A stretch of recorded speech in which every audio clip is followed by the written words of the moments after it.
Já estamos de volta com o Redação Novo Tempo. No dia 25 de fevereiro, a tragédia de Brumadinho completa um mês. E nesse bloco nós vamos conversar sobre o futuro das famílias afetadas.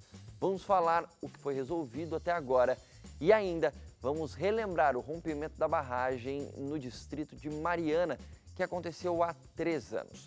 E até hoje, familiares esperam por uma solução e por justiça, já que ninguém foi preso nesse período. Que loucura, né? É uma loucura, porque a gente percebe que não só as famílias... Bom, a gente fala do impacto como um todo, ambiental, né? Recente nós estávamos entrevistando no Realidade em Pauta uma ambientalista, ela é doutora no assunto e ela fala exatamente sobre isso, sobre esse impacto ambiental, sobre a saúde dessa população. Mas outro aspecto importante da gente falar é que, por exemplo, eles estavam numa queda econômica, né? Ninguém mais visitou aquela cidade, a questão turística da cidade de Mariana. Isso fez com que diminuísse muito o fluxo de pessoas, estabelecimentos comerciais, hotéis, taxistas, enfim, existem diversas funções que dependiam desse público, né, desses visitantes até o local. Ou seja, o prejuízo não é só o financeiro, ambiental, e saúde não tem pública, dinheiro que pague. subsistência, porque muitas vezes eles dependem, muitas vezes não, eles dependem, né, daquela plantação, da parte do rural, né, da criação de alguns animais, da pesca. Então, realmente, é uma questão que... E a gente não sabe até quando isso vai se perdurar. A gente não entende. Aí tem gente que fala assim, qual que é a expectativa lá para frente e qual que é a expectativa? Se Mariana está nessa situação, qual que é a expectativa de Brumadinho? Eu não sei como a gente consegue enxergar uma expectativa positiva diante de Mariana, tomando um exemplo de Mariana. Né? A gente percebe que a cidade não conseguiu se reerguer economicamente e nem na questão ambiental. Né? Mas o que eu fico...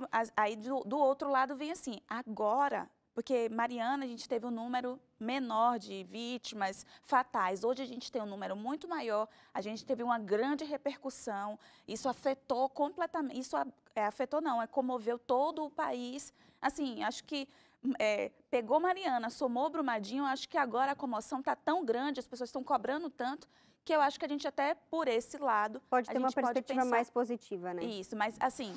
Eu não sei positiva a que ponto, porque a gente sabe.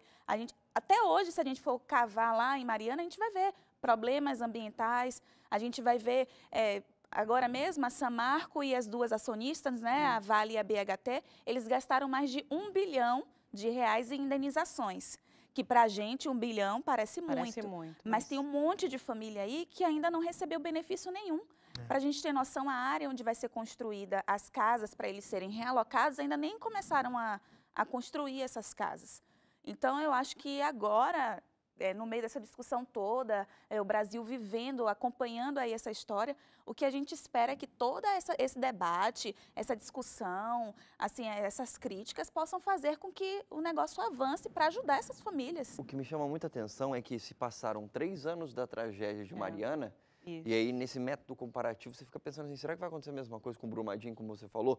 Porque a impunidade, ou seja, a falta de punição a pessoas responsáveis por provocar uma tragédia é praticamente um incentivo a que essas coisas voltem a acontecer, não é? Bom, agora com Brumadinho, a gente percebeu, o governo tomou uma decisão importante, né? E foi, inclusive, saiu no... Até esqueci o nome do regimento, no Diário Oficial, né? O fechamento de todas as barragens que seguem o mesmo padrão estrutural de Brumadinho. Tá, isso é um passo, né? Esse é apenas um passo. Sim. De lá para cá, desde o acidente, também todos os dias, diariamente, é necessário uma avaliação do ambiente e tal. Beleza, esse é um segundo passo, estamos seguindo para esse processo todo. Mas se a gente for olhar muito lá para trás, desastres importantes, como o Batquis, por exemplo, né? Que aconteceu há um tempo, né? E ela mudou todo o nosso código de segurança de acidentes, de queimadura de locais, né? Ou seja, fechados e tal, segurança de incêndio, segurança e tal. Contra incêndios, né? Queimaduras é ótimo, né? De pele, no caso. contra incêndios, mudou todo o sistema 11 meses depois do acidente. Começou a pensar, vamos começar então a pensar como a gente pode fazer para um ano depois. As coisas no Brasil são muito morosas, né? É muito difícil pensar que alguma coisa pode acontecer. Não, agora não é um ano, são poucos meses, vamos fechar, vamos acontecer. Agora tem uma coisa, voltando a esse aspecto da expectativa de como é que vai ser o cuidado com o Brumadinho. Hoje mesmo, no caso, vale ressaltar, né, que a gente grava o programa na quinta e ele só vai ao ar, o programa inédito, ao sábado à noite. Então, hoje, na quinta-feira, a Vale emitiu um comunicado dizendo que, de uma maneira emergencial, ela vai pagar... Né? Como? Perdão, te interrompi no raciocínio. De maneira emergencial, eles vão pagar um salário mínimo para quem é adulto, um meio salário para quem é adolescente e 25% do salário mínimo para as crianças. Isso todos os meses durante um ano. Foi o acordo que eles fizeram com o Ministério Público. Para pessoas que foram afetadas, é isso? Para as famílias. Eles vão contratar ainda uma empresa, essa empresa vai fazer o cadastro dessas pessoas para poder eles começarem a receber. E é aquilo, né? Hoje o salário mínimo é 998. 998? Se eu não me engano. Mais ou menos isso. Assim, menos de R$1.000 o salário mínimo. Então, pô, aí a gente vê qual que é assim, é complicado a gente julgar. Como você vai comprar a sua casa, vai construir a sua vida, como você vai dar manutenção, conquistar tudo que você tinha. Esse é o problema, né? O problema e nós não estamos falando que isso é assistencialismo, não é, né? Na verdade, eles fizeram um bloqueio, acho que de 1 milhão na conta da empresa para poder pagar essas indenizações iniciais, mas eles ressaltaram de que 1 bilhão. Mas que isso não é uma indenização, tipo, formal, não vai ser só para isso que eles que você vai receber. Se manter Foi até só um start, até as coisas se ajeitarem, a poeira baixar e realmente formalizar quanto que vai ser de indenização para cada família e tudo mais. Ou a poeira baixar, a mídia não olhar mais, nós esquecemos, ou acontecer um outro grande acidente e depois, quem sabe, daqui a algum tempo a gente vai noticiar que, como Mariana, as coisas não aconteceram. É meio que um tapa-buraco. Justamente, para esperar a poeira baixar, vamos fazer isso aqui? Isso. Aí vamos dar uma amenizada na dor ali, vamos parar de falar um pouco ali na mídia e tal, e aí a gente então, vai Cauê já deixa anotado aí essa pauta, que a gente não vai deixar esse assunto morrer, hein? Eles não acharem que a Luísa está falando com alguém que não está aqui. Ele está aqui no nosso ouvido, é o produtor do programa. Agora, falando dessa relação, né, Brumadinho com Mariana, a gente vai ver agora alguns depoimentos de pessoas que moravam em Bento Rodrigues, distrito de Mariana, que foi atingida pela lama há 3 anos. Acompanhem.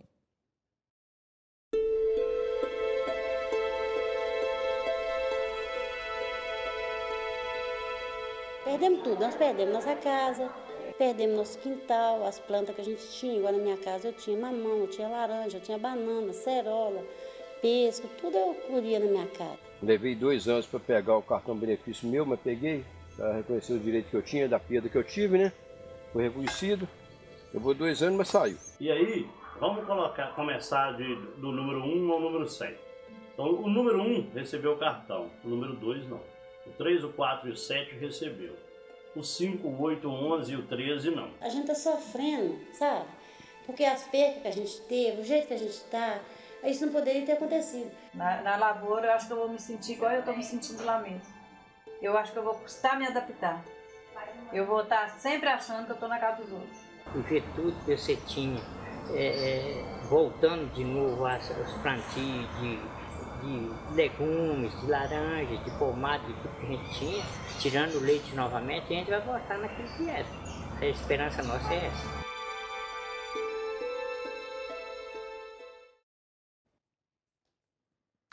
Vale lembrar, então, que a gente acabou de ver depoimentos de algumas pessoas do distrito de Bento Rodrigues, que fica ali em Mariana, que foi afetada aí, né, pelo mar de lama há cerca de 3 anos. Bom, a gente olha agora para a situação de Brumadinho, e aí eu estou lembrando aqui, né, pensando em valores, né, a Carol, até a hora que estava passando o vídeo, ela mencionou o rapaz ali dizendo, né, o pessoal que tem o cartão com final 1 recebeu, aí o pessoal com final 2 não recebeu, Isso. Aí o 3 recebeu, o 4, 5 não, então vai falhando ali, então aí você fica na dúvida, será que estão fazendo isso de propósito? Será que... A ideia é que, não, É complicado. A ideia que dá é que parece que faz de propósito, porque de fato o brasileiro não corre atrás de nada, né? Eu não sei quantas pessoas você já processou na sua vida por ter sido sentido lesado. Sabe que eu nunca processei ninguém? Você já processou alguém? Eu nunca processei ninguém por ter me sentido. Mas isso significa que eu nunca me senti lesada? Não, já processei uma empresa de telefonia, agora que eu lembrei. É porque eu estava falando, né? O brasileiro ele não tem essa ideia de sempre correr atrás da justiça. Porque a justiça é muito lenta. A gente então, falou assim, gente, eu vou fazer isso pra quê? Pra demorar 20 anos pra receber? Nem vai receber, não, vou trabalhar aqui, vou tentar viver. Aí a pessoa deixa pra lá, até porque é uma dor de cabeça, é um transtorno, um estresse, você fica lá, então a pessoa deixa pra lá. E uma pessoa de zona rural tentando lidar com uma empresa, com advogados. Uma pessoa que tem simples, um mínimo de instrução simples, não sabe muitas vezes nem o direito que tem. Mas a gente tem que lembrar aí também que o Ministério Público está envolvido, tá aí pra a Procuradoria, exatamente. Então, querendo ou não, eles também. Esse acordo, por exemplo, da Vale, que foi feito hoje, o acordo, é um acordo com o Ministério Público. Teve muita queixa? Teve, porque na audiência poucas pessoas puderam entrar na audiência para poder falar ali com o juiz. Mas, querendo ou não, o Ministério Público, ele precisa fazer com que essas obrigações aconteçam e precisa representar essas pessoas que muitas vezes não têm condições. E o nosso papel como mídia, como jornalistas, é justamente isso também, né? É dar condições para eles conhecerem os direitos e cobrar as autoridades para que esses direitos sejam realmente tidos, né? É dar voz para quem não tem, né? Exatamente. Agora, até pegando essas informações que vocês estão falando da situação de pessoas que vivem na zona rural e aí dependem, inclusive, da sua terra para o seu sustento, etc., nesse contexto todo de Brumadinho, é uma informação que eu nem sabia aqui, mas, enfim, quando você olha, você fala assim, faz sentido essa consequência e, ao mesmo tempo, você lamenta. As famílias em Brumadinho ali que foram afetadas, da zona rural, estão proibidas de voltarem nas casas que foram delas por causa dos riscos do local, óbvio, né? Só que o que acontece? Eles não podem voltar, as indenizações ainda estão muito baixas, a gente falou agora há pouco, né? Um salário mínimo, outro metade e tal. As casas não foram construídas. Sim. E assim, vale lembrar, né? Então você tem um valor desse para a pessoa que não está mais morando numa zona rural onde ela, às vezes, tem o seu próprio alimento que ela produz, etc. Então, os custos dessa pessoa aumentaram muito. E aí fica difícil ter uma reestruturação dessas famílias desse jeito, né? Sim, e se a gente for parar para analisar que tem essa questão da alimentação, aí já vem o problema de saúde pública, porque a água está contaminada, enfim, aí a gente começa a imaginar que os gastos vão ser maiores, né? E se a pessoa não pode nem voltar para a própria casa para pegar aquilo que ainda resta, se é que resta alguma coisa, pensa em investimento, por exemplo, você precisa se investir todo dia, você não vai ter suas roupas mais. Agora, o que chama atenção também, e que a gente vai ver no Realidade em Pauta de segunda-feira, né? É a questão do voluntariado, que chamou a atenção do mundo todo. Sim. Como o brasileiro é um povo caloroso que um caiu ali, o outro já está ali para ajudar a levantar, né? Vieram pessoas de diversos estados, diversos lugares do mundo, assim, ó, voluntários de vários lugares, além do Brasil, de vários outros lugares de fora do país, para ajudar o povo. Com doações, teve gente que falou assim, gente, para de doar, que não tem mais de onde pôr isso aqui. Então, assim, o povo é muito realmente altruísta nesse sentido de tentar ajudar o próximo. E doações de roupas, de comida, enfim. E voluntários até para dar uma palavra de esperança para o outro. Isso foi muito bonito, a gente vai ver um pouco no VT de segunda-feira no Realidade. Até aproveitando esse gancho que a Gabriela deu, você que está acompanhando a gente, seja pelo rádio ou pela televisão, vai poder acompanhar aqui na TV Novo Tempo, como a Gabriela falou, de segunda a quinta, né, às 7 horas da noite, o Realidade em Pauta, que na segunda-feira, dia 25, né, você falou, Gabriela? Isso. Vai ver uma reportagem especial misturando aí, ou melhor, mostrando, misturando não, mostrando como estão as famílias em Brumadinho um mês após a tragédia. E agora a gente vai ver um pequeno trecho da reportagem de Murilo Leles, que foi até essa localidade para mostrar como as coisas estão acontecendo por lá. A gente está numa região onde o Rio de Lama passou bem próximo. Essa casa aqui atrás de mim teve o seu quintal totalmente varrido pela lama. E essa destruição toda que você vê aqui ao lado era uma casa de 2 andares. Segundo as autoridades, os moradores destas 2 casas não estavam no momento do incidente. Descendo um pouco mais, acompanhando a trajetória do Rio de Lama, a gente obviamente encontra mais destruição. Esse local que você está vendo existia uma casa e hoje só existe lama. Dá para perceber que tem pedaços de colchão, a parte do que era o banheiro desta residência, mas o mais impressionante a gente encontrou do lado do que era esta casa. A gente achou um carro totalmente destruído que possivelmente veio arrastado por esse rio de lama. O carro é desse casal, seu Abel e Dona Adélia. Além do carro, a família também perdeu a casa e tudo, absolutamente tudo que tinha dentro. Hoje eles estão morando temporariamente na casa que pertence a um amigo de seu Abel. Mas a lembrança daquele 25 de janeiro tem tirado o sono do casal, principalmente de Dona Adélia. De noite tem hora que eu tô deitada, eu fico pensando assim, não, já pensou se isso fosse de noite?